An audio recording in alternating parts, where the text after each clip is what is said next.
Medina শরীফের মাটি আমার চোখে মুখে বুকে মাখিও। এমন পবিত্র মাটি, এমন পবিত্র মাটি আমার নবীর রওজায়।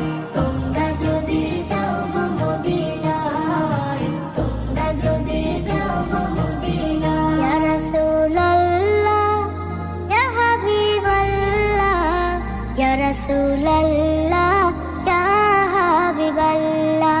মদিনা শরীফের মাঝে বেহেশতের বাগান আছে ও। সেই বাগানে শুয়ে আছেন, সেই বাগানে শুয়ে আছেন প্যারা নবী মুস্তাফায়।